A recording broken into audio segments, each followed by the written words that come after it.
friends. Today I'm going to walk you guys through some of the procedures if you are looking for accommodations through the Office of Access and Equity. So those would be your employee accommodations.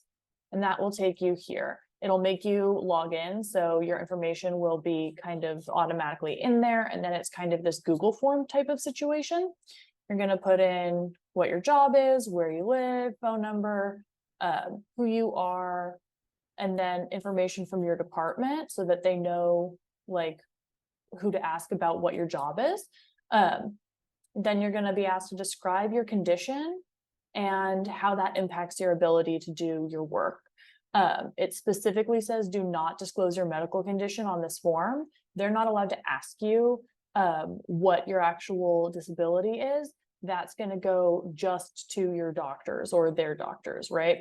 So here you're going to say, you know, I have a mobility concern, which means that I cannot easily go between different buildings quickly.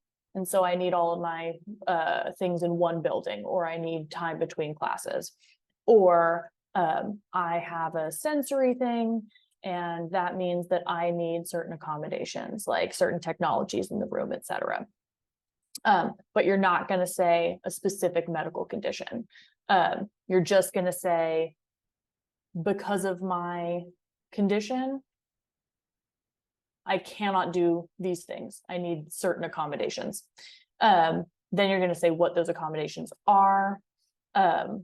When I wrote this out, I was like, you know, very much trying to justify, here's like all of my information, and here's why I really need it. And I think a lot of us feel the need to do that, to like justify overly much because people don't respect our accommodations, right?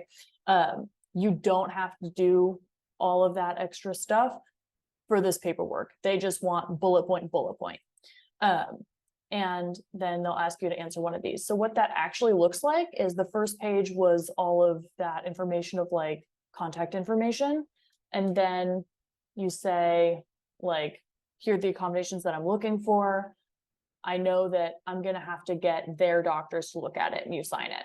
Then you have this form and it comes to the doctors with you. And so the doctor will say, yes, this person, I can see in the medical records that they have this diagnosis, or having spoken with this person, I can say that, yes, they have this diagnosis. And they're not saying what the diagnosis is in the paperwork either. They're just saying, yes, there's an accommodation that could be considered. Yes, I think that they like would benefit from the accommodations that they're asking for, right? So they're going to say your type of disability. Is it sensitivity to a chemical? Is it developmental? Is it a learning disability, a mobility issue? They're going to just say like a type of disability, not what the specific diagnosis is. They're going to put in their information.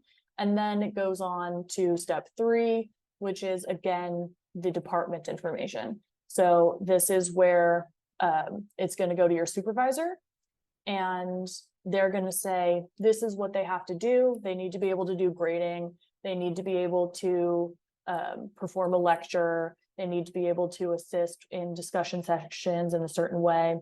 And then they're going to say like, yeah, so being able to have all of their classes in one building, they can still totally provide the lecture, or in a room with the correct technology, they'll be able to host the discussion sections, right? So they're just saying, these are what we actually need them to do. And if they're accommodated, then they'll be able to do the job to a satisfactory degree. And so then they will make a preliminary decision and sign off on it. And then OAE makes the final decision and will describe the reasonable accommodations which were approved or denied and why. Then what that turns into is this letter where it'll have your name and what your job is and the final decision. So I asked for these 2 accommodations and listed why I thought that I needed them. And then they have said, yes, here are the two things that we're going to do. And they use their own language because they use their technical language, and I used my like personal language that I'm using to describe my experience. So they don't match up one-to-one of like, I asked for this and then they gave it to me, but they're using their kind of standardized language to say like, yes, these two things that were at the root of what you were asking for, we're going to give you. And then they keep that on file. So this is something where you shouldn't have to get this like done repeatedly, but you might have to bring up to people repeatedly that you have gotten these accommodations. Every semester, basically, I have to ask for a classroom relocation. And I just say, hey, I have an employee accommodation. I need a classroom relocation. And then they do it for me, no problem. But I do have to ask every time. And it can be a little bit like an LOA in that way, where you have it on file. And so everybody's always, willing to work with you in that way, or they should be.